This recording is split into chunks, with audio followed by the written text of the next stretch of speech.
വേണ്ടി, സന്യസ്തർക്ക് വേണ്ടി, പ്രത്യേകിച്ച് നമുക്ക് വേണ്ടിയൊക്കെ ഒത്തിരിയേറെ ധ്യാനങ്ങൾ, ശുശ്രൂഷകൾ ചെയ്യുന്നു. വചനം പ്രഘോഷിക്കപ്പെടുമ്പോൾ അവിടെ വലിയ വിടുതലുകൾ, ജ്ഞാനം കർത്താവ് പകരുന്നു. പ്രത്യേകിച്ച് പിതാവ് എന്നിവിടെ വരുമ്പോൾ നമ്മൾ തിരിച്ചറിയണം, പിതാവിന് വലിയൊരു ഉത്തരവാദിത്വമുണ്ട്. 23 സംസ്ഥാനങ്ങളടങ്ങുന്ന വലിയ രൂപത, ഇന്ത്യയിലെ തന്നെ വലിയ രൂപതയുടെ അധ്യക്ഷനാണ്. പ്രത്യേകിച്ച് ശംഷാബാദ് രൂപത എന്ന് പറയുമ്പം അത്തരത്തിലുള്ള വലിയൊരു രൂപത ഭാഗമാണ്.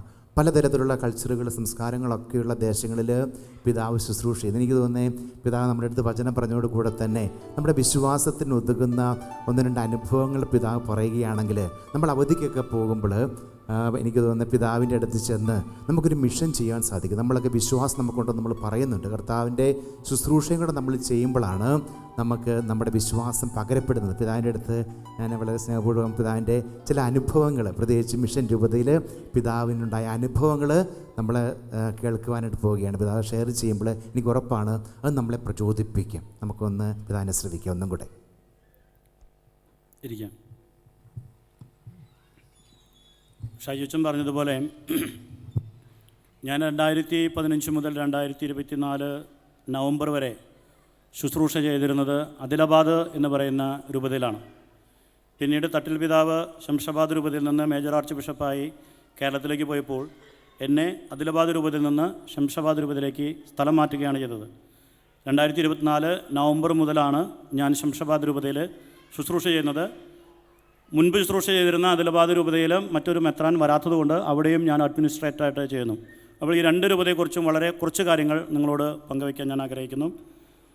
ആദിലാബാദ് രൂപത തെലങ്കാനയിലാണ് സ്ഥിതി ചെയ്യുന്നത്. ഒരുപക്ഷെ നിങ്ങൾ ഇന്ത്യയിൽ നിന്ന് വരുമ്പോൾ തെലങ്കാന എന്ന് പറയുന്നൊരു സംസ്ഥാനം ഉണ്ടായിരുന്നില്ല, അത് ആന്ധ്രയുടെ ഭാഗമായിരുന്നു. 2014 ആന്ധ്ര വിഭജിക്കപ്പെട്ട് ആന്ധ്രയും തെലങ്കാനയുമായി മാറിയത്. ഈ തെലങ്കാനയിലെ 4 ജില്ലകളാണ് ആദിലാബാദ് രൂപത. ഇവിടെയുള്ളത് ഏകദേശം 20,000-ഓളം കത്തോലിക്കരാണ്. മൊത്തം 27 ലക്ഷം ജനമാണ് അവിടെയുള്ളത്, എല്ലാ ജാതി മതസ്ഥരായിട്ട്. അതിൽ 20,000 പേര് കത്തോലിക്കരാണ്. അപ്പോൾ മൊത്തം ജനസംഖ്യയുടെ 1% കുറവാണ് കത്തോലിക്കരുള്ളത്. ഇവരെല്ലാവരും സീറോ മലബാർ വിശ്വാസികളാണ്. ഒരുപക്ഷെ സീറോ മലബാർ വിശ്വാസികൾ എന്ന് പറയുമ്പോൾ നമ്മുടെ മനസ്സിലേക്ക് ആദ്യം വരുന്നത് കേരളത്തിലുള്ള വിശ്വാസികളും കേരളത്തിൽ നിന്ന് പ്രവാസികളായിട്ട് മറ്റ് പല രാജ്യങ്ങളും സംസ്ഥാനങ്ങളുമുള്ള വിശ്വാസികളുമാണ്. എന്നാൽ ഈ പറയുന്ന 20,000 പേരും കേരളവുമായിട്ട് യാതൊരു തരത്തിലും ബന്ധമില്ലാത്ത, മലയാളം അറിയാത്ത, തെലുഗു സംസാരിക്കുന്ന, തെലുഗു വിശുദ്ധ കുർബാന അർപ്പിക്കുന്ന അവിടുത്തുകാരായ തദ്ദേശീയരായ വിശ്വാസികളാണ്. കഴിഞ്ഞ വർഷങ്ങളിൽ നമ്മുടെ സുവിശേഷ പ്രഘോഷണം വഴി യേശുവിനെ കേട്ട് യേശുവിൽ വിശ്വസിച്ച് മാമോദീസ സ്വീകരിച്ച് അവർ സീറോ മലബാർ സഭയിൽ അംഗങ്ങളായവരാണ്. അതുകൊണ്ട് 20,000 പേരേ ഉള്ളുവെങ്കിലും വലിയ അഭിമാനത്തോടെയും സന്തോഷത്തോടും കൂടെയാണ് ഈ രൂപത അവർക്ക് വേണ്ടി ശുശ്രൂഷ ചെയ്യുന്നത്. ഈ 4 ജില്ലകളിലായി ഇനിയും സുവിശേഷം കേൾക്കാത്ത 1500 ഗ്രാമപഞ്ചായത്തുകളുണ്ട്. ഇനിയും സുവിശേഷം കേട്ടിട്ടില്ലാത്ത 1500 ഗ്രാമപഞ്ചായത്തുകൾ. ഒരുപക്ഷെ നിങ്ങൾ വിചാരിക്കുന്നുണ്ടാവും, കേട്ടിട്ടില്ല എന്ന് പറഞ്ഞാൽ എന്തെങ്കിലുമൊക്കെ കേട്ടിട്ടുണ്ടാകും, അറിയില്ല എന്നായിരിക്കും. അങ്ങനെയല്ല, കേട്ടിട്ടേ ഇല്ല. കുറച്ച് വർഷങ്ങൾക്ക് മുമ്പ് ഞാനൊരു ഗ്രാമത്തിൽ സുവിശേഷം പ്രഘോഷിക്കാനായിട്ട് പോയി. ഒരു അച്ഛൻ എന്നോട് പറഞ്ഞു, ഒരു പുതിയ ഗ്രാമത്തിൽ നമുക്ക് സുവിശേഷം പ്രഘോഷിക്കാൻ അനുകൂലമായ ഒരു സാഹചര്യമുണ്ട്, നമുക്ക് അവിടെ പോയി സുവിശേഷം പ്രഘോഷിച്ചാലോ, ബിഷപ്പിന് വന്ന് പ്രഘോഷിക്കാൻ സാധിക്കുമെന്ന് ചോദിച്ചു. ഞാൻ വരാമെന്ന് പറഞ്ഞു. അങ്ങനെ ഞാനവിടെ പോയി സുവിശേഷ പ്രഘോഷണം ആരംഭിച്ചു. ആദ്യം ബൈബിൾ എടുത്ത് കാണിച്ചിട്ടാണ് സുവിശേഷ പ്രഘോഷണം ആരംഭിക്കുന്നത്. ഞാൻ പറഞ്ഞു, ഈ പുസ്തകത്തിൻ്റെ പേര് ബൈബിൾ എന്നാണ്. കാരണം അത് അവർക്കറിയില്ലായിരുന്നു. ഈ പുസ്തകത്തിൻ്റെ പേര് ബൈബിൾ എന്നാണ്. ഇതിൽ ശക്തിയുണ്ട്, ജ്ഞാനമുണ്ട്, ദൈവസ്നേഹമുണ്ട് എന്നൊക്കെ പറഞ്ഞു. ഒരു 15-20 മിനിറ്റ് കഴിഞ്ഞ് ഞാൻ പ്രസംഗിച്ച് ഇരുന്ന സമയത്ത് എന്നെ അങ്ങോട്ട് കൊണ്ടുപോയ അച്ഛൻ അവരോട് ചോദിച്ചു, ഇത്രയും സമയം നിങ്ങളോട് സംസാരിച്ചത് ആരാണെന്ന് നിങ്ങൾക്ക് മനസ്സിലായോ? അദ്ദേഹത്തിൻ്റെ പേര് മനസ്സിലായോ? അപ്പോൾ അവർ പറഞ്ഞു, ഞങ്ങൾക്ക് മനസ്സിലായി, അദ്ദേഹത്തിൻ്റെ പേര് യേശു ക്രിസ്തു എന്നാണ്. കാരണം അദ്ദേഹം പല പ്രാവശ്യം യേശു ക്രിസ്തു എന്ന് പറഞ്ഞു. അപ്പോൾ ഞാൻ പറഞ്ഞു, ഞാൻ യേശു ക്രിസ്തുവിനെ കുറിച്ച് പറഞ്ഞതാണ്, എൻ്റെ പേര് പറഞ്ഞതല്ല എന്ന് പറഞ്ഞു. അവർ വിചാരിച്ചു ഞാൻ യേശു ക്രിസ്തു ആണെന്നാണ്. അപ്പോൾ അവരുടെ ജീവിതത്തിൽ ഒരിക്കലും യേശു എന്നുള്ള പേര് കേട്ടിട്ടില്ല, ബൈബിൾ എന്താണെന്ന് അവർ അറിഞ്ഞിട്ടില്ല. പക്ഷേ ഈ പുതിയ വിശ്വാസികൾ വചനത്തോട് കാണിക്കുന്ന സ്നേഹം കണ്ടു കഴിഞ്ഞാൽ നമ്മളൊന്നും അവരുടെ മുമ്പിൽ ഒന്നുമല്ല.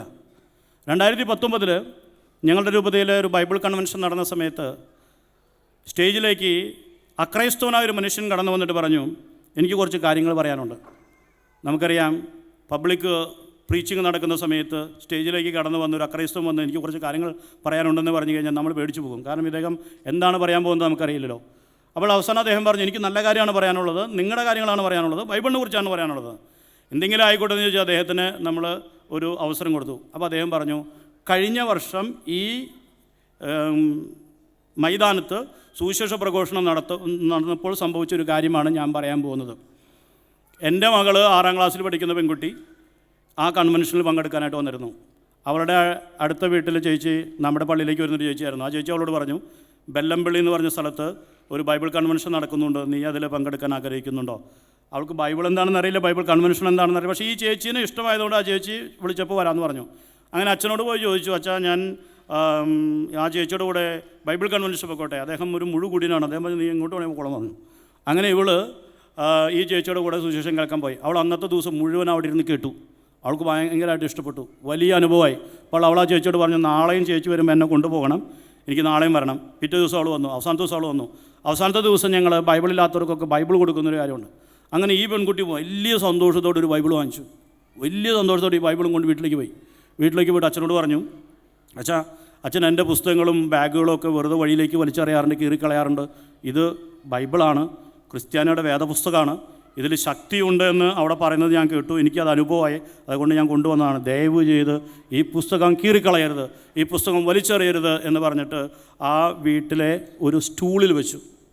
അദ്ദേഹം പറയുകയാണ്, എൻ്റെ മകൾ കഴിഞ്ഞ വർഷം എൻ്റെ മുറിയിലെ സ്റ്റൂളിൽ ആ ബൈബിൾ വെച്ച അന്ന് തൊട്ട് ഇന്ന് വരെ ഞാൻ മദ്യപിച്ചിട്ടില്ല.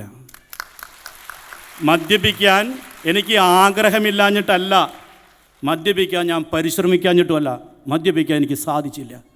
ഈ പുസ്തകത്തിൽ എന്തോ ശക്തിയുണ്ട് എന്ന് പറഞ്ഞ് എൻ്റെ മകളത് വെച്ചപ്പോൾ അന്ന് തൊട്ട് ഒരു ശക്തി എൻ്റെ ഉള്ളിലേക്ക് വരുന്നതായിട്ട് എനിക്ക് അനുഭവപ്പെടുന്നു. അതുകൊണ്ട് ഞാൻ അത് പൂർണ്ണമായിട്ടും ഉപേക്ഷിച്ചിരിക്കുന്നു. 1 വർഷം കഴിഞ്ഞു എന്ന് പറഞ്ഞ് അദ്ദേഹം സാക്ഷ്യപ്പെടുത്തുന്നു. പിന്നെ ഞാൻ അദ്ദേഹത്തിനെ കണ്ടിട്ടില്ല, അദ്ദേഹം പെട്ടെന്ന് കയറി വന്ന് പറഞ്ഞ കാര്യമാണിത്.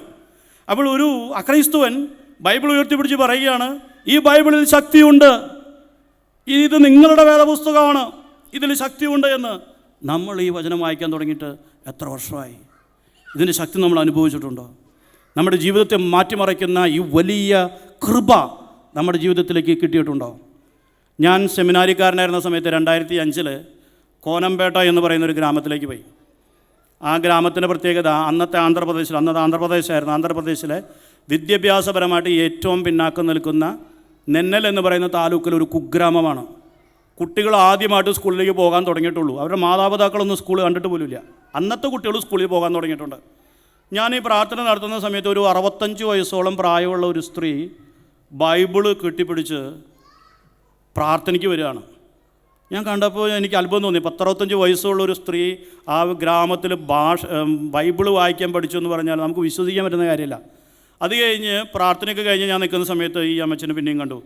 ആ അമ്മച്ചി വളരെ സന്തോഷത്തോടെ വളരെ പ്രസന്ന വദനയായിട്ട് അവിടെ നിൽക്കുന്നു. ഞാൻ അവരുടെ അടുത്തേക്ക് പോയി ചോദിച്ചു, അമ്മച്ചിയുടെ പേരെന്താണ്? അപ്പോൾ അമ്മച്ചി പറഞ്ഞു, എൻ്റെ പേര് പോഷക്ക എന്നാണ്. പോഷക്ക അവിടുത്തെ ഒരു സാധാരണ പേര്. അപ്പോൾ ഞാൻ പോഷക്കോട് ചോദിച്ചപ്പോൾ അക്ക എന്ന് പറഞ്ഞ ചേച്ചി ബൈബിളൊക്കെ വായിക്കാൻ അറിയാലേ, വളരെ നല്ല കാര്യം. അപ്പോൾ എൻ്റെ മുഖത്തോക്കിയിട്ട് പറഞ്ഞു, എനിക്ക് ബൈബിളൊന്നും വായിക്കാൻ അറിയില്ല. അപ്പോൾ ഞാൻ ചോദിച്ചു, പിന്നെ ഈ ബൈബിൾ ഇങ്ങനെ കൊണ്ടു നടക്കുന്നത്? ഈ ബൈബിൾ നെഞ്ചോട് ചേർത്ത് പിടിച്ചിട്ട് അവർ പറഞ്ഞു, ഈ ബൈബിൾ എൻ്റെ നെഞ്ചോട് ചേർത്ത് വെച്ച് നടക്കുമ്പോൾ എനിക്ക് കിട്ടുന്ന ശക്തിയെക്കുറിച്ച് പറഞ്ഞാൽ മോന് മനസ്സിലാകില്ല. ഞാൻ ഞെട്ടിപ്പോയി. അന്ന് ഞാൻ 2nd ഇയർ തിയോളജി പഠിക്കുകയാണ്. ഈ സ്ത്രീ വായിക്കാനേ അറിയാത്ത ബൈബിൾ നെഞ്ചോട് ചേർത്ത് വെച്ച് പറയുകയാണ്, ഈ ബൈബിൾ എൻ്റെ നെഞ്ചോട് ചേർത്ത് വെച്ച് കൊണ്ട് നടക്കുമ്പോൾ എനിക്ക് കിട്ടുന്ന ശക്തിയെക്കുറിച്ച് പറഞ്ഞാൽ മോന് മനസ്സിലാകില്ല എന്ന്. കുറച്ച് വർഷങ്ങൾക്ക് ശേഷം എൻ്റെ പട്ടമൊക്കെ കഴിഞ്ഞ് ഞാൻ ഈ ഗ്രാമത്തിലേക്ക് പിന്നെ ഒരു ദിവസം കുർബാന ചെല്ലാൻ പോയി. അന്ന് കുർബാന കഴിഞ്ഞപ്പോൾ ഞാൻ പോഷക്കയെ നോക്കി, പക്ഷേ പോഷക്കയെ കണ്ടില്ല. അന്ന് തൊട്ട് എൻ്റെ മനസ്സിലുണ്ടായിരുന്ന രൂപമാണ് ആ പോഷക്കയുടെ ബൈബിൾ പിടിച്ച് നിൽക്കുന്ന ഫോട്ടോ ഇപ്പോഴും എൻ്റെ കയ്യിലുണ്ട്. അപ്പോൾ ഞാൻ അന്ന് വില്ലേജുകാരോട് ചോദിച്ചു, പോഷക്കയെ കാണാനില്ലല്ലോ, ഇവിടെ പോഷക്ക എന്ന് പറഞ്ഞൊരു സ്ത്രീ ഉണ്ടായിരുന്നല്ലോ.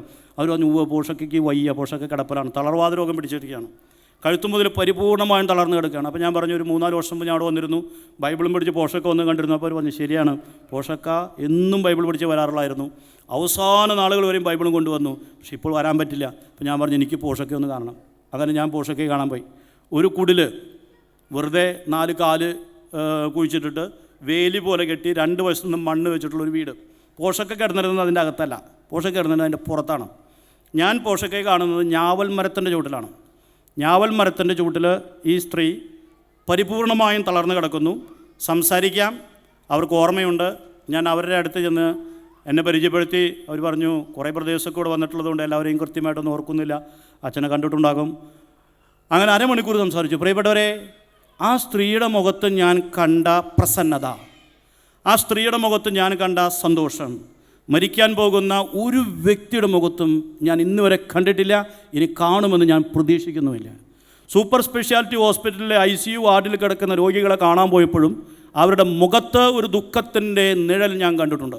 അവരുടെ സംസാരത്തിൽ പരാതിയുടെ ഒരു സ്വരം ഞാൻ കേട്ടിട്ടുണ്ട്. പക്ഷേ ഈ സ്ത്രീയുടെ മുഖത്ത് ഒരു പരിഭവുമില്ല, ഒരു വേദന, തികഞ്ഞ പ്രസന്നത. സ്വർഗത്തിലേക്ക് നോക്കി ഞാവൽ മരത്തിൻ്റെ ചുവട്ടിൽ അവർ കിടക്കുകയാണ്. പ്രാഥമിക ആവശ്യങ്ങൾ നിറവേറ്റണമെങ്കിൽ പണിക്ക് പോയ മരുമകൾ പണി കഴിഞ്ഞ് തിരിച്ചു വരണം. വെള്ളം കിട്ടണമെങ്കിൽ പണിക്ക് പോയ മരുമകൾ തിരിച്ചു വരണം. ആ മരുമകളെയും കാത്ത് ഇവർ കിടക്കുകയാണ്. ഒരു പരാതിയുമില്ല, ഒരു സങ്കടവുമില്ല, ഒരു വേദനയില്ല, തികഞ്ഞ പ്രസന്നത. സന്തോഷത്തോടെ പറയുന്നു, ദൈവികമായ കാര്യങ്ങൾ സംസാരിക്കുന്നു കിടന്ന കിടപ്പിൽ.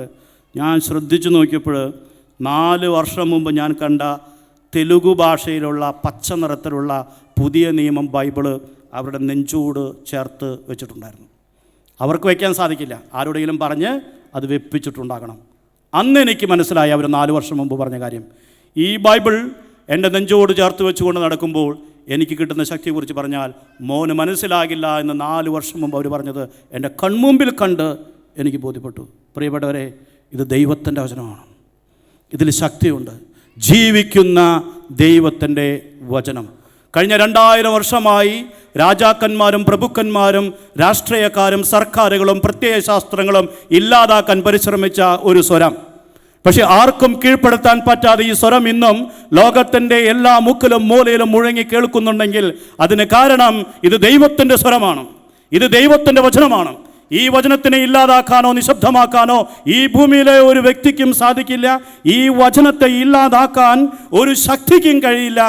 ഈ വചനം എന്നും നിലനിൽക്കും. ഈ ശക്തിയുള്ള വചനം നമ്മൾ സ്വീകരിക്കണം. ഇന്ത്യയിൽ ഇന്ന് ഒരു ദിവസം 2 ക്രിസ്ത്യാനി എന്ന നിലയ്ക്ക് പീഡിപ്പിക്കപ്പെടുന്നുണ്ട്. എന്നിട്ടും ഈ വചനത്തെ ഒതുക്കി നിർത്താൻ സാധിച്ചിട്ടില്ല. ഈ വചനത്തെ ഒതുക്കി നിർത്താനുള്ളവൻ ജനിച്ചിട്ടില്ല, ജനിക്കാൻ പോകുന്നുമില്ല.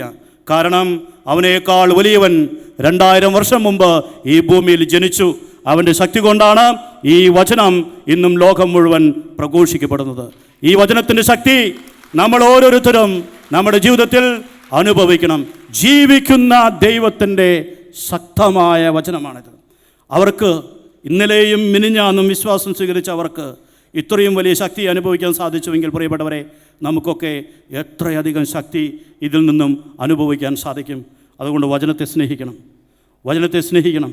വചനം നമ്മുടെ ജീവിതത്തിൻ്റെ ഭാഗമാക്കി മാറ്റണം. വചനത്തെ നമ്മൾ ഉൾക്കൊള്ളണം. വചനത്തിൻ്റെ ശക്തി നമ്മുടെ വിശ്വാസത്തിന് ശക്തി പകർന്നതായി മാറണം. ആദിലാബാദ് രൂപതയിൽ പല സന്ദർഭങ്ങളിലും നമുക്ക് എതിർപ്പുകൾ ഉണ്ടായിട്ടുണ്ട്.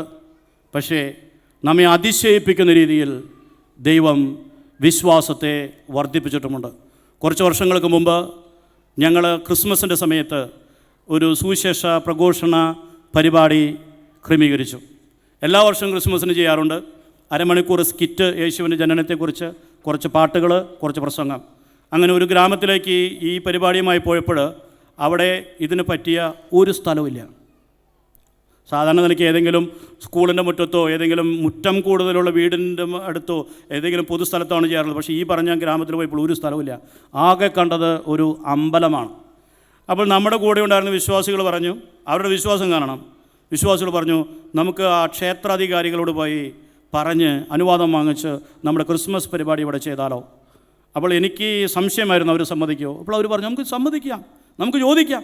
ഇത് ക്രിസ്തുവിൻ്റെ അല്ലേ, ഇതെല്ലാവർക്കും വേണ്ടിയുള്ള സുവിശേഷമാണ്, എല്ലാവർക്കും വേണ്ടിയുള്ള സുവിശേഷമാണ്. ലൂക്കായുടെ സുവിശേഷം 2-ാം അധ്യായം 10-ാമത്തെ വചനത്തിൽ പറയുന്നത് സകല ജനങ്ങൾക്കും വേണ്ടിയുള്ള രക്ഷയുടെ സദ്വാർത്തയാണ് ഇത് നമ്മൾ അറിയിക്കണം. അങ്ങനെ അവരോട് പോയി ചോദിച്ചു. അവർ പറഞ്ഞു, നിങ്ങൾ നടത്തിക്കോ. ഞങ്ങളവരോട് പറഞ്ഞു, ഞങ്ങൾ ക്രിസ്ത്യാനികളാണ്, ഞങ്ങൾക്ക് ഈ ക്രിസ്മസിൻ്റെ സമയത്ത് ഈ സന്ദേശമൊന്ന് അറിയിക്കണം, ഈ നാടകമൊന്ന് കാണിക്കണം, ഇവിടെ ഒരു സ്ഥലമില്ല, അതുകൊണ്ട് നിങ്ങൾ ഈ സ്ഥലം ഒന്ന് ഞങ്ങൾക്ക് തരാം. അവർ ചോദിച്ചു, നിങ്ങൾ ധൈര്യമായിട്ട് നടത്തിക്കോ, ഈ സ്ഥലത്ത് നിങ്ങൾ സുവിശേഷം പ്രഘോഷിച്ചു. അങ്ങനെ അവർ സാധാരണ രീതിയിൽ വിഗ്രഹങ്ങൾ ഗണപതി പൂജയുടെ സമയത്ത് വയ്ക്കുന്ന ആ തറ നമുക്ക് വിട്ടുതന്നു. ആ തറയിൽ നമ്മൾ സുവിശേഷം പ്രസംഗിച്ചു. യേശു ഏക രക്ഷകനാണെന്ന് ആ ഗ്രാമത്തിൽ ഞങ്ങൾ ഉറക്കെ വിളിച്ചു പറഞ്ഞു. ആരും ഞങ്ങളെ തല്ലിയില്ല, ആരും ഞങ്ങളെ അടിച്ചോടിച്ചില്ല. മറിച്ച് വിശ്വാസം സ്വീകരിക്കാൻ കുറച്ച് പേരെങ്കിലും ക്ഷമയോടെ കാത്തിരുന്നു. അത് ഞങ്ങളുടെ ശക്തിയല്ല, ഞങ്ങളുടെ കഴിവല്ല, ഈ വചനത്തിൻ്റെ ശക്തിയാണ്. മനുഷ്യഹൃദയങ്ങളെ കീഴടക്കാൻ സാധിക്കുന്ന ഈ ദൈവത്തിൻ്റെ സ്വരം, ഈ സ്വരം ഇന്നും എതിർപ്പുകളുണ്ടായിട്ടും പ്രതിസന്ധികളുണ്ടായിട്ടും പല സ്ഥലങ്ങളിലും മുഴങ്ങി കേൾക്കുന്നുണ്ട്. അതുകൊണ്ട് ശാന്തമായി ജീവിക്കാൻ സാധിക്കുന്ന, സൗകര്യപ്രദമായി വചനം വായിക്കാൻ സാധിക്കുന്ന നമ്മൾ ഇതിൻ്റെ ശക്തി അറിയാതെ നഷ്ടപ്പെട്ടു പോകരുത്. ഇതിൻ്റെ ശക്തി നമുക്ക് ലഭിക്കാതെ പോകരുത്. രണ്ടാമത്തെ രൂപത ശംഷാബാദ് രൂപതയാണ്. ഷാജുച്ചൻ പറഞ്ഞതുപോലെ 23 സംസ്ഥാനങ്ങളിലായിട്ടാണ് ഈ രൂപത വ്യാപിച്ചു കിടക്കുന്നത്. കർണാടകയുടെ വടക്കേ ഭാഗം മുതൽ നോർത്ത് ഈസ്റ്റിലേക്ക് നോക്കുകയാണെങ്കിൽ ചൈനയുടെ അതിർത്തി വരെ ശംഷാബാദ് രൂപതയാണ്. ഇടതുവശത്ത് നോർത്ത് വെസ്റ്റിലേക്ക് നോക്കിക്കഴിഞ്ഞാൽ ജയ്പൂരിൻ്റെ അറ്റം വരെയും ശംഷാബാദ് രൂപതയാണ്. 23 സംസ്ഥാനങ്ങളിലായി വ്യാപിച്ചു കിടക്കുന്നു. പല ഭാഷകൾ, പല സംസ്കാരങ്ങൾ, പല രീതികൾ. ഈ പല സ്ഥലങ്ങളിലും സുവിശേഷം പ്രഘോഷിക്കാൻ വലിയ ബുദ്ധിമുട്ടുകളുണ്ട്. ആൻറ്റി കൺവേർഷൻ ലോയെക്കുറിച്ച് നിങ്ങൾക്കറിയാം. സുവിശേഷം പ്രഘോഷിക്കുന്നത്, മറ്റൊരാൾക്ക് വിശ്വാസം കൊടുക്കുന്നതൊക്കെ നിയമപരമായി നിയമവിരുദ്ധമാണെന്ന് പ്രഖ്യാപിക്കപ്പെട്ടിട്ടുള്ള സ്ഥലം. ഈ സ്ഥലങ്ങളിലും നമ്മൾ സുവിശേഷം പ്രഘോഷിക്കാനായിട്ട് പരിശ്രമിക്കുന്നു. ഓരോ സ്ഥലത്തിൻ്റെയും സാഹചര്യം അനുസരിച്ച് സുവിശേഷം പ്രഘോഷിക്കാനായിട്ട് പരിശ്രമിക്കുന്നു. ഏറ്റവും കൂടുതൽ സുവിശേഷ പ്രഘോഷണം നടത്താൻ നമുക്ക് സാധിക്കുന്നത് ആന്ധ്ര, തെലങ്കാന, ഒഡീഷ തുടങ്ങിയ സ്ഥലങ്ങളിലും നോർത്ത് ഈസ്റ്റിലെ കുറച്ച് സ്ഥലങ്ങളിലുമാണ്. ഈ സ്ഥലങ്ങളിലൊക്കെ നമ്മൾ സുവിശേഷം പ്രഘോഷിക്കാറുണ്ട്. ഇത് നമ്മുടെ ശക്തി കൊണ്ടല്ല, നമ്മുടെ കഴിവ് കൊണ്ടല്ല, ദൈവത്തിൻ്റെ വചനത്തിൻ്റെ ശക്തി കൊണ്ടാണ്. ഈ നാളുകളിലൊക്കെ ഈ സുവിശേഷം സ്വീകരിക്കാൻ ധാരാളം പേർ മുന്നോട്ട് വരാറുണ്ട്. അവർക്ക് പ്രതിസന്ധികളുണ്ട്, അവർക്ക് ബുദ്ധിമുട്ടുകളുണ്ട്. സാധാരണ വിശ്വാസികൾ നേരിടുന്ന ചില പ്രതിസന്ധികൾ നിങ്ങൾ അറിഞ്ഞിരിക്കണം. ഇതിവിടെ ഇരുന്ന് നിങ്ങൾ യൂട്യൂബിലും ഫേസ്ബുക്കിലും കാണുന്ന ഇന്ത്യയല്ല മുഴുവൻ ഇന്ത്യയും. നിങ്ങൾ കാണുന്ന ഇന്ത്യയുടെ ഒരു ഭാഗമാണ്. ഇന്ത്യയിൽ ഇന്നും വെള്ളവും വഴിയും വെളിച്ചവുമില്ലാത്ത ഗ്രാമങ്ങളുണ്ട്. ഇന്ത്യയിൽ ഇന്നും സ്കൂളിൻ്റെ പള്ളിക്കൂടത്തിൻ്റെ പടികൾ ചവിട്ടിക്കയറാൻ ഭാഗ്യം ലഭിക്കാത്ത പിഞ്ചു കുഞ്ഞുങ്ങൾ ഉണ്ട്. തൊഴിൽശാലകളിലും തെരുവീതിയിലും നരകിച്ച് ജീവിക്കുന്ന പിഞ്ചു കുഞ്ഞുങ്ങൾ ഇന്നും ഇന്ത്യയിൽ ഉണ്ട്. ഒരു നേരത്തെ ഭക്ഷണത്തിന് പോലും ബുദ്ധിമുട്ട് അനുഭവിക്കുന്നവർ ഇന്ത്യയിൽ ഇന്നും ഉണ്ട്. 3 നേരം ഭക്ഷണം കഴിച്ച് സ്വന്തം സ്ഥലത്ത് കിടന്നുറങ്ങാൻ സാധിക്കുമെങ്കിൽ ഇന്ത്യയിലെ ഒരു സാധാരണ പൗരൻ കോടിക്കണക്കിന് ഇന്ത്യക്കാരേക്കാൾ ഉയർന്ന സ്ഥിതിയിലാണ് എന്ന് നമ്മൾ മനസ്സിലാക്കേണ്ടിയിരിക്കുന്നു. സ്വന്തമായൊരു ജോലിയുണ്ടെങ്കിൽ ഇന്ത്യയിലെ ഒരു പൗരൻ കോടിക്കണക്കിന് പേരേക്കാൾ മെച്ചപ്പെട്ട അവസ്ഥയിലാണ് എന്ന് നാം മനസ്സിലാക്കണം. അപ്പോൾ ഈ ഗ്രാമങ്ങളിൽ ഇപ്പോഴും പഴയ വ്യവസ്ഥിതി നിലനിൽക്കുന്നു. അവർക്ക് എല്ലായിടത്തും പൈപ്പ് വെള്ളമില്ല. പലരും ആശ്രയിക്കുന്നത് പഞ്ചായത്ത് കിണറാണ്.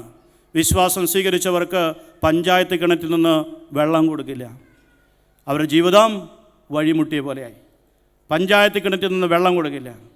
പിന്നെ ആ ഗ്രാമത്തിലുണ്ടാകുക 2-3 സ്റ്റേഷനറി കടകളാണ്. നമ്മെപ്പോലെ അടുത്തുള്ള പട്ടണത്തിൽ പോയി ഷോപ്പിംഗ് മാളിൽ പോയി ഷോപ്പിംഗ് നടത്താൻ അവർക്ക് സാധിക്കില്ല.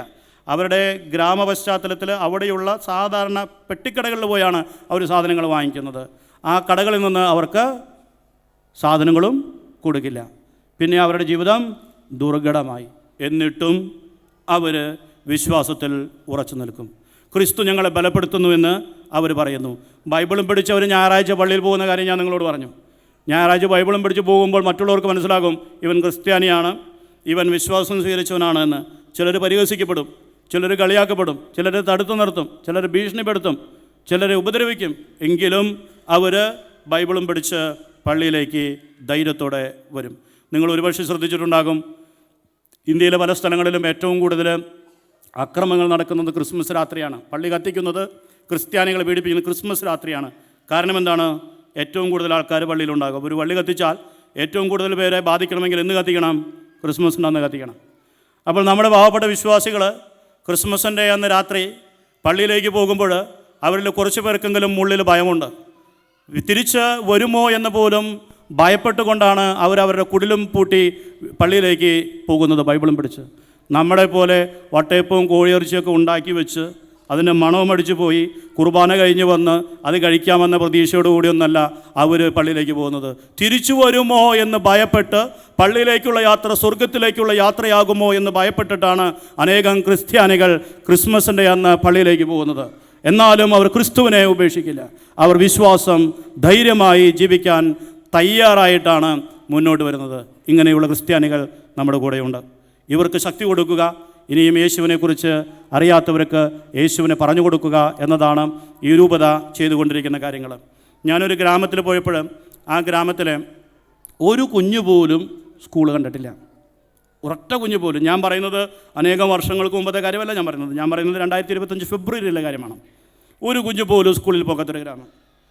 അവരെ നമ്മളെല്ലാവരും ചെന്ന് ഭക്ഷണമുണ്ടാക്കി ചോറ് വേവിച്ച് കഴിഞ്ഞപ്പോൾ ഈ ചോറ് എടുത്തിടാൻ അവർക്കൊരു പാത്രമില്ല. കാരണം അവർക്ക് അങ്ങനത്തെ അവസരങ്ങൾ ഉണ്ടാകാറില്ല. ഇത്രയും പേര് ഒരുമിച്ച് വരുന്ന ഒരു സന്ദർഭങ്ങൾ ഉണ്ടാകാറില്ല. അത്രയും പേർക്ക് ഒരുമിച്ച് ഭക്ഷണം ഉണ്ടാക്കുന്നൊരു സന്ദർഭം ഉണ്ടാകാറില്ല. അവരുടേതായ ചെറിയ രീതിയിലാണ് ഭക്ഷണം ഉണ്ടാക്കുന്നത്. അവസാനം അവിടെ അടുത്തുള്ള കാട്ടുവാഴ വെട്ടി വാഴയുടെ ഇല മണ്ണിൽ വിരിച്ച് ആ വാഴയിലയിലേക്കാണ് അവർ ചോറിട്ടത്. ആ ചോറിൽ നിന്ന് അവർ കൈകൊണ്ട് അവരവരുടെ പ്ലേറ്റിലേക്ക് കോരിയെടുത്താണ് ഭക്ഷണം കഴിച്ചത്. അത്രയേ അവർക്ക് സൗകര്യങ്ങളുള്ളൂ. അത്രയേ അവർക്ക് ഈ 2025 പുരോഗമനം ലഭിച്ചിട്ടുള്ളൂ. ഇവരുടെ ഇടയിൽ നമ്മൾ ആതുര സേവനവും വിദ്യാഭ്യാസ പ്രവർത്തനവും ആത്യന്തികമായിട്ട് ഏറ്റവും പ്രധാനമായിട്ട് സുവിശേഷ ശുശ്രൂഷയും ചെയ്യുന്നു. ഒരുപക്ഷെ നിങ്ങൾ ചിന്തിക്കുന്നുണ്ടാകും, എന്തിനാണ് ഇവരോടൊക്കെ സുവിശേഷം പറയുന്നത്, എന്തിനാണ് ഇവരെയൊക്കെ ഇത് അറിയിക്കുന്നത്, അവരവരുടെ രീതിയിൽ പോയാൽ പോരെ. ഇത് രക്ഷയുടെ സന്ദേശമാണ്. ഇത് സകല ജനത്തിനും വേണ്ടിയുള്ള സന്ദേശമാണ്. ഇത് അറിയിക്കേണ്ടത് നമ്മുടെ കടമയാണ്. മറ്റുള്ളവരെ അറിയിക്കാൻ വേണ്ടിയാണ് നമ്മെ ഏൽപ്പിച്ചിരിക്കുന്നത്. അതുകൊണ്ട് അവർ അറിയിക്കണം. ഇത് വലിയ വിമോചനത്തിൻ്റെ രക്ഷയുടെ സന്ദേശമാണ്. ഈ രക്ഷ എന്തെന്നറിയാതെ നരകിച്ച് ജീവിക്കുന്ന പാവപ്പെട്ടവർക്ക് സ്നേഹിക്കുന്നൊരു ദൈവമുണ്ട് എന്ന് പറഞ്ഞു കൊടുക്കുക എന്നത് ഏറ്റവും വലിയ കാരുണ്യ പ്രവൃത്തിയാണെന്ന് ഞാൻ വിശ്വസിക്കുന്നു. ജീവിതത്തിൽ ഒരു പ്രതീക്ഷയുമില്ലാതെ മറ്റുള്ളവരുടെ ചൂഷണത്തിനും മഴിമതിക്കും അടിമപ്പെട്ട് ജീവിക്കുന്ന മനുഷ്യരോട് നിങ്ങളെ സ്നേഹിക്കുന്നൊരു ദൈവമുണ്ട്, നിങ്ങൾക്ക് വേണ്ടി മരിച്ചൊരു ദൈവമുണ്ട് എന്ന് പറയുന്നതിനേക്കാൾ വലിയ കാരുണ്യ പ്രവൃത്തി ഈ ഭൂമിയിൽ മറ്റെന്താണ് എന്ന് നമ്മൾ ചിന്തിക്കേണ്ടിയിരിക്കുന്നു. മറ്റാരോടെങ്കിലും സുവിശേഷം പ്രഘോഷിക്കുന്നത് അവരുടെ മതസ്വാതന്ത്ര്യത്തെ ഹനിക്കലല്ല, അവരുടെ സ്വാതന്ത്ര്യത്തെ ഇല്ലായ്മ ചെയ്യലല്ല, മറിച്ച് അവരോട് നമ്മൾ സത്യം പറയുകയാണ്. ഈ ഭൂമിയിൽ ഒരൊറ്റ ദൈവമേ ഉള്ളൂ, ആ ദൈവം യേശു ക്രിസ്തുവാണ്. ഭൂമിയിൽ ആകാശത്തിൻ്റെ കീഴിൽ മനുഷ്യരുടെ രക്ഷയ്ക്ക് വേണ്ടി ഒരൊറ്റ നാമമേ ഉള്ളൂ, ആ നാമം യേശു ക്രിസ്തുവിൻ്റെ നാമമാണ്. ആ നാമം അറിഞ്ഞിട്ടുള്ള നമ്മൾ അറിയാത്തവരോട് പറയണം. ഇത് നമ്മുടെ കടമയാണ്. ഈ ഒരു തത്വത്തിലാണ് ഞങ്ങൾ അവിടെ സുവിശേഷ ശുശ്രൂഷ ചെയ്തു വരുന്നത്. നിങ്ങളുടെ വിലയേറിയ പ്രാർത്ഥനകൾ ഈ എല്ലാ സുവിശേഷ പ്രവർത്തനങ്ങൾക്കും ഉണ്ടാകണമെന്ന് ഞാൻ അപേക്ഷിക്കുന്നു. ഞാൻ പറഞ്ഞത് എൻ്റെ പരിചയത്തിലുള്ള എനിക്കറിയാവുന്ന പ്രേക്ഷിത മേഖലകളെക്കുറിച്ചാണ്. ഇതുപോലത്തെ അനേകം സ്ഥലങ്ങൾ ഇന്ത്യയിലുണ്ട്, ഇന്ത്യക്ക് പുറത്തുണ്ട്. സുവിശേഷ പ്രഘോഷണം നമ്മുടെ എല്ലാവരുടെയും ഏറ്റവും വലിയ കടമയാണ്. ഇന്ത്യയിൽ ഇനിയും സുവിശേഷ പ്രഘോഷണം നടക്കും. ഇന്ത്യക്ക് ഇനിയും സുവിശേഷം ആവശ്യമുണ്ട്. മനുഷ്യരെല്ലാവരും ഒന്നാണെന്ന് പറയുന്ന ഈ ഉദാത്തമായ സന്ദേശം, മനുഷ്യരെല്ലാവരെയും സ്നേഹിക്കുന്നൊരു ദൈവമുണ്ട് എന്ന് പറയുന്ന ഈ വലിയ സന്ദേശം കേൾക്കാൻ ജനം കാത്തിരിക്കുകയാണ്. കാരണം മനുഷ്യരെ പല തട്ടുകളായി തിരിച്ച് ഒരു വിഭാഗം മറ്റൊരു വിഭാഗത്തെ ചൂഷണം ചെയ്ത് ഒരു വിഭാഗം ഒരു നന്മയും സ്വീകരിക്കാതെ ഈ ഭൂമിയിൽ നിന്ന് നരകിച്ച് ജീവിച്ച് കടന്നു പോകുന്ന അവസരത്തിൽ അവർക്കൊരു ദൈവമുണ്ട് എന്നും അവരെ സ്നേഹിക്കുന്നവനുണ്ട് എന്നും പറയുക എന്നത് അത്യാവശ്യമാണ്. ഈ സന്ദേശം നമുക്ക് ആവശ്യമാണ്. പാവപ്പെട്ടവർക്കും ദരിദ്രർക്കും ഇത് ആവശ്യമാണ് എന്ന് തിരിച്ചറിഞ്ഞ് ഈ സുവിശേഷ പ്രഘോഷണം നമ്മൾ ചെയ്യണം. പ്രിയപ്പെട്ടവരെ, ഇന്ത്യയിൽ 140 കോടി ജനമുണ്ട്. 140 കോടി ജനം. ഈ 140 കോടി ജനത്തിൽ 2.5% മാത്രമാണ് സുവിശേഷം കേട്ടിട്ടുള്ളത്. ഇനിയും സുവിശേഷം കേൾക്കാത്ത എത്രയോ പേരുണ്ട്. അവർക്ക് സുവിശേഷം എത്തിച്ചു കൊടുക്കണം. നിങ്ങളൊരു കപ്പുച്ചീനോ കുടിക്കുന്ന പൈസ ഉണ്ടെങ്കിൽ പാവപ്പെട്ട ഇന്ത്യയിലെ വിശ്വാസികൾക്കൊരു ബൈബിൾ വാങ്ങിച്ചു കൊടുക്കാം. നിങ്ങളുടെ ഒരു കപ്പുച്ചീനോ നിങ്ങൾ വേണ്ടെന്ന് വെച്ചാൽ ഒരു മിഷണറിക്ക് ഒരു ബൈബിൾ വാങ്ങിച്ചു കൊടുക്കാം. ഒരു ബൈബിള് നിങ്ങളൊരു കുടുംബത്തിന് കൊടുത്താൽ ഒരു തലമുറയാണ് രക്ഷിക്കപ്പെടുന്നത്, ഒരു കുടുംബമാണ് രക്ഷിക്കപ്പെടുന്നത്. ഈ ലോകത്തിൽ മറ്റെന്ത് ദാനം ചെയ്യുന്നതിനേക്കാൾ വലുതാണ് നമ്മൾ ദൈവവചനം ദാനം ചെയ്യുന്നത്. കാരണം അത് രക്ഷയുടെ സന്ദേശമാണ്. ആ രക്ഷയുടെ സന്ദേശം ഒരു കുടുംബത്തെ രക്ഷിക്കും. ഒരു കുടുംബം വഴി തലമുറ രക്ഷിക്കപ്പെടും. ഒരു കുടുംബം വഴി ഒരു ഗ്രാമം രക്ഷിക്കപ്പെടും. അതുകൊണ്ട് പ്രേക്ഷിത പ്രദേശങ്ങളെക്കുറിച്ച് ചിന്തിക്കുക, അവരെ സഹായിക്കുക, അവർക്ക് വേണ്ടി പ്രാർത്ഥിക്കുക. അത് നമ്മുടെയും ഉത്തരവാദിത്വമാണെന്ന് മനസ്സിലാക്കുക. ഇതൊക്കെ നമ്മുടെ ഓരോരുത്തരുടെയും കടമയാണ്. Catechism of the Catholic Church 900ാമത്തെ ഖണ്ഡിക നമ്മെ വ്യക്തമായി പഠിപ്പിക്കുന്നു. എല്ലാ മാമോദീസ സ്വീകരിച്ച വിശ്വാസികളും മിഷണറിമാരാണ്. എല്ലാവർക്കും സുവിശേഷം പ്രഘോഷിക്കാനുള്ള കടമയുണ്ട്. കാറ്റഗിസമത്തെ കാത്തലിക് ചർച്ച് 1816 1816 പഠിപ്പിക്കുന്നു, നിത്യരക്ഷ പ്രാപിക്കണമെങ്കിൽ സുവിശേഷം കേട്ടാൽ പോരാ, സുവിശേഷം അനുസരിച്ച് ജീവിച്ചാൽ പോരാ, സുവിശേഷം പ്രഘോഷിക്കണം. എന്തുകൊണ്ടാണ് സഭ അങ്ങനെ പഠിപ്പിക്കുന്നത്? നിത്യരക്ഷ പ്രാപിക്കണമെങ്കിൽ സുവിശേഷം പ്രഘോഷിക്കണമെന്ന്. അതിനെന്തെങ്കിലും അടിസ്ഥാനമുണ്ടോ? ഉണ്ട്. മത്തായിയുടെ സുവിശേഷം 10-32-33 വചനങ്ങൾ, മറ്റുള്ളവരുടെ മുമ്പിൽ നിങ്ങൾ എന്നെ ഏറ്റുപറഞ്ഞാൽ സ്വർഗ്ഗസ്ഥനായ പിതാവിന് മുമ്പിൽ ഞാൻ നിങ്ങളെ ഏറ്റുപറയും. മറ്റുള്ളവരുടെ മുമ്പിൽ നിങ്ങൾ എന്നെ തള്ളിപ്പറഞ്ഞാൽ സ്വർഗ്ഗസ്ഥനായ പിതാവിൻ്റെ മുമ്പിൽ ഞാൻ നിങ്ങളെ തള്ളിപ്പറയും. അപ്പോൾ നിങ്ങളെ സ്വർഗ്ഗസ്ഥനായ പിതാവിൻ്റെ മുമ്പിൽ സ്വർഗ്ഗരാജ്യത്തിൽ പ്രവേശിപ്പിക്കണമെങ്കിൽ, അവിടെ ഏറ്റുപറയണമെങ്കിൽ ക്രിസ്തുവിനെ ഈ ഭൂമിയിൽ ഏറ്റുപറയണം. ക്രിസ്തുവിനെ ഏറ്റുപറയാൻ ലഭിക്കുന്ന ഒരവസരവും പാഴാക്കരുത്. ഞങ്ങളുടെ ശുശ്രൂഷകളെക്കുറിച്ച് പറയുവാൻ ഈ അവസരമൊരുക്കി തന്ന ഷൈജുച്ചനോടും ക്ഷമാപൂർവ്വം കേട്ട നിങ്ങളോടും നന്ദി പറയുന്നു. ഞങ്ങളുടെ ശുശ്രൂഷകൾക്ക് വേണ്ടി പ്രാർത്ഥിക്കണമെന്ന് അപേക്ഷിക്കുന്നു. ഞങ്ങളുടെ എളിയ ശുശ്രൂഷയിലൂടെ അനേകർ യേശുവിനെ അറിയാൻ ഇടവരട്ടെ. സിറോ മലബാർ കുർബാനയിലെ ഒരു വലിയ പ്രാർത്ഥന എന്നെ സംബന്ധിച്ചിടത്തോളം സ്വപ്നമാണ്. അത് ഞങ്ങളുടെ ശുശ്രൂഷകളിലൂടെ നിറവേറട്ടെ എന്നാണ് ഞാൻ ആഗ്രഹിക്കുന്നത്. ആ പ്രാർത്ഥന ഞാൻ ആദ്യം ചെല്ലാം, പിന്നെ നമുക്ക് ഒരുമിച്ച് ചെല്ലാം. അങ്ങ് മാത്രമാണ് യഥാർത്ഥ പിതാവായ ദൈവമെന്നും അങ്ങയുടെ പ്രിയപുത്രനായ ഈശോ മിശിഹായെ അങ്ങ് അയച്ചുവെന്നും ഭൂവാസികളെല്ലാവരും അറിയട്ടെ. ഈ പ്രാർത്ഥന കേട്ടിട്ടുണ്ടോ? അങ്ങ് മാത്രമാണ് യഥാർത്ഥ പിതാവായ ദൈവമെന്നും അങ്ങയുടെ പ്രിയപുത്രനായ ഈശോ മിശിഹായെ അങ്ങ് അയച്ചുവെന്നും ഭൂവാസികളെല്ലാവരും അറിയട്ടെ. ആരാണ് അറിയേണ്ടത്? എന്നിട്ട് അയൽവാസികളെങ്കിലും അറിഞ്ഞോ? അയൽവാസികളോടെങ്കിലും പറഞ്ഞോ? ആരോടെങ്കിലും പറഞ്ഞോ ഈ ദൈവത്തെക്കുറിച്ച്? നമുക്ക് ഒരുമിച്ച് ചെല്ലാം. അങ്ങ് മാത്രമാണ് യഥാർത്ഥ പിതാവായ ദൈവമെന്നും അങ്ങയുടെ പ്രിയപുത്രനായ ഈശോ മിശിഹായെ അങ്ങ് അയച്ചുവെന്നും ഭൂവാസികളെല്ലാവരും അറിയട്ടെ. ഒരു ശക്തിയില്ലല്ലോ, ഉറക്കെ പറയണം, ഒരുമിച്ച് പറയാം. അങ്ങ് മാത്രമാണ് യഥാർത്ഥ പിതാവായ ദൈവമെന്നും അങ്ങയുടെ പ്രിയപുത്രനായ ഈശോ മിശിഹായെ അങ്ങ് അയച്ചെന്നും ഭൂവാസികളെല്ലാവരും അറിയട്ടെ. അറിയണമെങ്കിൽ നമ്മൾ പറയണം. ദൈവം നമ്മെ സമൃദ്ധമായി അനുഗ്രഹിക്കട്ടെ.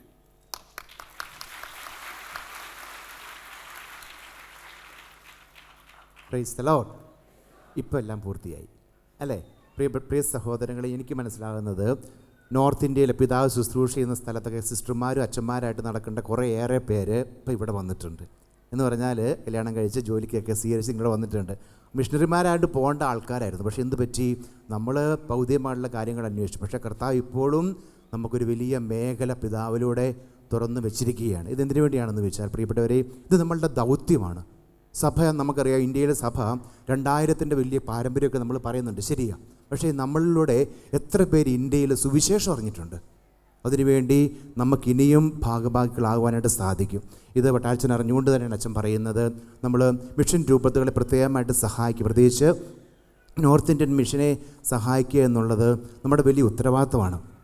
നിങ്ങൾ അവധിക്കൊക്കെ പോകുമ്പോൾ നിങ്ങൾക്ക് പിതാവിൻ്റെ അടുത്ത് നേരത്തെ തന്നെ പറയുകയാണെങ്കിൽ പിതാവിൻ്റെ അടുത്ത് ചെന്ന് പിതാവിൻ്റെ എന്താ പറയുക, അവിടുത്തെ ആതിഥ്യം സ്വീകരിച്ച് ജീവിക്കാൻ വേണ്ടിയല്ല, നിങ്ങൾ മിഷൻ സ്ഥലത്ത് പോകണം. നിങ്ങളുടെ കുഞ്ഞുങ്ങളെയും കൊണ്ട് 1-2 ദിവസം പിതാവ് മിഷൻ ചെയ്യുന്ന 23 സ്റ്റേറ്റില്ലേ, അവിടെ ഏതെങ്കിലും ഒരു സ്റ്റേറ്റിൽ പോയിട്ട് അവിടെ നിങ്ങൾ മിഷൻ ചെയ്യുക. അവിടെ അറിയാവുന്ന പോലെ നിങ്ങൾ ഈശോനെ പറഞ്ഞു കൊടുക്കുക. നിങ്ങൾക്കും നിങ്ങളുടെ കുഞ്ഞുങ്ങൾക്കും വിശ്വാസത്തിനത് വലിയ കാരണമായിട്ട് മാറും. നമ്മുടെ കുഞ്ഞുങ്ങളൊക്കെ വിശ്വാസത്തിൽ വളരണമെങ്കിൽ അവരെ ഒരു ദിവസം കണ്ടാൽ മതി. ഞാൻ ഉറപ്പ് പറയാം. ഞാൻ ഈ കഴിഞ്ഞ ജനുവരിയിൽ നാട്ടിൽ പോയപ്പോഴും ഞാൻ 2-3 ദിവസം അതിലാബാദ് രൂപതയിൽ പോയിട്ട് അവിടെ ചെന്ന് അവിടെയുള്ള റിമോട്ടായിട്ടുള്ളൊരു വില്ലേജിൽ ചെന്നു. ഒരു അച്ഛൻ്റെ കൂടെ 2 ദിവസം താമസിച്ച് ആ വില്ലേജ് ചെന്നപ്പോൾ അവിടെയുള്ള അമ്മച്ചിമാരെ എനിക്ക് അവരുടെ കൈകൊണ്ടാണ്, ഒരു വീട്ടിൽ ചെന്ന് ഭക്ഷണം കഴിക്കാനിരുന്നപ്പോൾ അവർ കൈകൊണ്ടാണ് എനിക്ക് ഭക്ഷണം എടുത്തിട്ട് എൻ്റെ ചെറിയ പാത്രത്തിലോട്ട് ഇട്ടിരുന്നത്. അതുപോലെയുള്ള കുഞ്ഞു വിശ്വാസം, ഇല്ലെങ്കിൽ അവരുടെ ജീവിത രീതി കാണുമ്പോൾ നമ്മൾക്കൊക്കെ ദൈവം എത്രത്തോളം അനുഗ്രഹങ്ങൾ നൽകി, അതിൻ്റെ ഒരു ഓഹരി ഇനിയും സുവിശേഷ പ്രഘോഷണത്തിനായിട്ട് സമർപ്പിക്കുവാൻ നമുക്കൊരു മനസ്സ് വരും. അവരൊക്കെ പറഞ്ഞേ ഹല്ലേലൂയ. നമുക്ക് വിശ്വാസമുണ്ട്, ശരിയാണ്, പക്ഷേ അതിനെയും പകർന്നു കൊടുക്കുവാനായിട്ട് മാമോദീസായിലൂടെ ഉത്തരവാദിത്തം ലഭിച്ചവരാണ് നമ്മൾ ഓരോരുത്തരും. അതിന് പല വിധത്തിൽ നമുക്ക് പങ്കുപറ്റുവാനായിട്ട് സാധിക്കും. പ്രത്യേകിച്ച് പിതാവിടെ ഇരിക്കുക തന്നെ നമുക്ക് പിതാവിൻ്റെ അടുത്ത് പ്രോമിസ് ചെയ്യാം. നിങ്ങൾക്ക് നോർത്ത് ഇന്ത്യൻ മിഷന് വേണ്ടി നിങ്ങൾക്ക് ഏതെങ്കിലും വിധത്തിൽ പിതാവിനെയും അവിടെയുള്ള സുവിശേഷ പ്രഘോഷണം, അനേക സ്ഥലങ്ങളിൽ ഈശോനെ അറിയത്തില്ല. എനിക്കറിയാം, പിതാവ് പറഞ്ഞൊരു അനുഭവത്തിൽ ഞാൻ ഓർക്കുന്നുണ്ട്. പിതാവും അതുപോലെ തന്നെ അവിടെ ഒരു സുവിശേഷ പ്രഘോഷണത്തിന് പോയപ്പോൾ പിതാവിൻ്റെയും ഈശോയുടെയും രൂപം പ്രിൻ്റ് ചെയ്തൊരു ഫ്ലയറുണ്ട്. അപ്പോൾ ഒരാൾ വന്നിട്ട് പിതാവിൻ്റെ അടുത്ത് ചോദിക്കുകയാണ്, പിതാവിനെ കണ്ട് ഇനി മറ്റേ സാർ എവിടെയാണെന്ന്. അത് ഈശോയുടെ പടമായിരുന്നു. പിതാവിൻ്റെ അടുത്ത് ചോദിച്ചതാണ്. അപ്പോൾ അതാണ് നമ്മുടെ നോർത്ത് ഇന്ത്യ ഇല്ലെങ്കിൽ അവിടുത്തെ അവസ്ഥ. അതുകൊണ്ട് പ്രിയ സഹോദരങ്ങളെ, പല വിധത്തിൽ ബൈബിൾ അവിടെ അനേക കാര്യങ്ങൾ, ഞാൻ പിതാവിനടുത്ത് ചെന്നപ്പോൾ പിതാവിൻ്റെ ആദിലാബാദ് രൂപതയുടെ മുറ്റത്ത് തന്നെ അവിടെ പിതാവ് ചെന്നതെന്നും പറഞ്ഞെന്ന് പറയാം, അവിടെ 200-300 പേർക്ക് എല്ലാ ദിവസവും അവിടെ ഉച്ചയ്ക്ക് ഭക്ഷണം കൊടുക്കുന്നുണ്ട്. 300 പേര് വന്ന് എല്ലാ ദിവസവും അവിടെ വന്നിട്ട് ബിഷപ്പ് വന്നിട്ട് ഭക്ഷണം മേടിച്ചുകൊണ്ട് കഴിച്ചുകൊണ്ട് പോവുക. പിതാവ് ചെന്ന അന്ന് മുതൽ അവിടെ ഒന്നും മുടക്കിയിട്ടില്ല. അവിടെയൊക്കെ പറഞ്ഞ് ഹല്ലേലൂയ. പല വിധത്തിൽ അവിടെയൊന്നും സുവിശേഷ പ്രഘോഷണത്തെക്കാൾ ഉപരി അവിടെ ഒരു നേരത്തെ ഭക്ഷണം കൊടുക്കുക എന്നുള്ളത് തന്നെ വലിയ ജീവകാരുണ്യ പ്രവർത്തനമാണ്. പല വിധത്തിലും നമുക്ക്, അതുപോലെ തന്നെ ബൈബിൾ മേടിച്ചു കൊടുക്കുക, മാതുരസേവനങ്ങൾ ചെയ്യുക. പ്രിയപ്പെട്ടവരെ, പറഞ്ഞാൽ ഒത്തിരിയുണ്ട്. നിങ്ങൾ അവിടെ ചെന്നാൽ മാത്രമേ നമുക്കത് അനുഭവിക്കാനായിട്ട് സാധിക്കും. നിങ്ങൾ പ്രത്യേകമായിട്ട് ക്ഷണിക്കുകയാണ്. നിങ്ങൾക്ക് ഏതെങ്കിലും വിധത്തിൽ ഈ ശുശ്രൂഷയെ, പ്രത്യേകിച്ച് നോർത്ത് ഇന്ത്യൻ മിഷനെ നിങ്ങൾക്ക് സഹായിക്കണമെന്നുണ്ടെങ്കിൽ നിങ്ങൾക്ക് AFCM ഓഫീസിൽ നിങ്ങൾ ചെന്ന് അവിടെ നിങ്ങൾ പ്രത്യേകം പറഞ്ഞ് ഇത് നോർത്ത് ഇന്ത്യൻ മിഷന് വേണ്ടിയാണെന്ന് പറഞ്ഞുകൊണ്ട് തന്നെ നിങ്ങളവിടെ ഏതെങ്കിലും കാണിക്കകൾ സമർപ്പിക്കണമെങ്കിൽ സമർപ്പിക്കുക. അത് ഒരുമിച്ച് കളക്ട് ചെയ്ത് പിതാവിൻ്റെ മിഷൻ പ്രവർത്തനങ്ങൾ, പിതാവിൻ്റെ രൂപതയ്ക്ക് വേണ്ടിയല്ല, അവിടെയുള്ള മിഷൻ പ്രവർത്തനങ്ങൾക്ക് വേണ്ടി മാത്രമായിട്ട് നമ്മൾ സമർപ്പിക്കുന്നതാണ്. അത് നമ്മുടെ ഒരു മിഷൻ കൂടിയാണ്. നമ്മൾ മനസ്സിലാക്കുന്നത് നമ്മുടെ മിഷൻ കൂടിയാണ്. നമ്മളെല്ലാവരും മാമോദീസായിലൂടെ സുവിശേഷം പ്രഘോഷിക്കുവാനായിട്ട് വിളിക്കപ്പെട്ടതാണ്. നമുക്കിന്ന് പിതാവ് പറഞ്ഞ ഒരു കപ്പച്ചീനയോ ഒരു ചായ കുടിക്കുന്ന പൈസ മാറ്റി വെച്ചാൽ അവിടെ 100-200 ബൈബിൾ മേടിച്ചു കൊടുക്കാൻ പറ്റും, അല്ലേ? 10-20 ബൈബിൾ മേടിച്ചു കൊടുക്കാൻ സാധിച്ചാൽ തന്നെ അതിലൂടെ അനേകം പേര് ഈശോയെ അറിയാം. നമ്മളിവിടെ ബൈബിൾ വലിച്ചെറിയുന്നു, അവർ ബൈബിളിനെ കെട്ടിപ്പിടിച്ച് നടക്കും. എഴുന്നേറ്റ് നിൽക്കാം. പിതാവിൻ്റെ എല്ലാ മിഷനെയും സമർപ്പിച്ച കർത്താവേ, പരിശുദ്ധാത്മാവിൻ്റെ വലിയൊരു ചൈതന്യത്തെ കർത്താവേ, പിതാവിൻ്റെ ശുശ്രൂഷകളെയും പ്രത്യേകിച്ച് ശംഷാബാദ് രൂപതയും പ്രത്യേകിച്ച് അവിടെയുള്ള എല്ലാ മിഷൻ പ്രവർത്തനങ്ങളെയും അനുഗ്രഹിക്കണമെന്ന് പ്രാർത്ഥിച്ചുകൊണ്ട് 2 കരങ്ങളും പിതാവിൻ്റെ പ്രവർത്തനങ്ങളെ സമർപ്പിച്ചുകൊണ്ട് കരങ്ങളെ ഉയർത്തി സ്തുതിച്ചേ. ഹല്ലേലൂയ, ഹല്ലേലൂയ, ഹല്ലേലൂയ, ഹല്ലേലൂയ, ഹല്ലേലൂയ, ഹല്ലേലൂയ. പ്രാർത്ഥിക്കുന്ന കർത്താവെ, സമർപ്പിച്ച് പ്രാർത്ഥിക്കുന്ന കർത്താവെ, പിതാവിൻ്റെ എല്ലാ ശുശ്രൂഷകളെ സമർപ്പിച്ച് പ്രാർത്ഥിക്കുന്ന കർത്താവെ, ആദിലാബാദ് രൂപതയെ സമർപ്പിച്ച് പ്രാർത്ഥിക്കുന്നു, ശംഷാബാദ് രൂപതയെ സമർപ്പിച്ച് പ്രാർത്ഥിക്കുന്നു, കർത്താവായ ഈശോ പിതാവിൻ്റെ പ്രവർത്തനങ്ങളെ സമർപ്പിച്ച് പ്രാർത്ഥിക്കുന്നു, അവിടെ ശുശ്രൂഷിക്കുന്ന എല്ലാ മിഷണറിമാരെയും സമർപ്പിച്ച് പ്രാർത്ഥിക്കുന്നു. ആത്മീയമായിട്ടുള്ള ചൈതന്യം കർത്താവ് ഇനിയും പകരണമേ കർത്താവെ, ഈശോയുടെ വലിയ പ്രവർത്തനങ്ങൾ കർത്താവ് ഇനിയും പ്രകടമാക്കണമേ കർത്താവെ, കൂടുതൽ തിരുശുദ്ധ ശുശ്രൂഷകളുടെ കൃപാനം കർത്താവെ പിതാവിൻ്റെ ശുശ്രൂഷകർക്കും പകരണമേ. Hallelujah, hallelujah. ഈശോയെ ആരാധന, പരിശുദ്ധാത്മാവേ ആരാധന, പരിശുദ്ധാത്മാവേ ആരാധന, പരിശുദ്ധാത്മാവേ ആരാധന, പരിശുദ്ധാത്മാവേ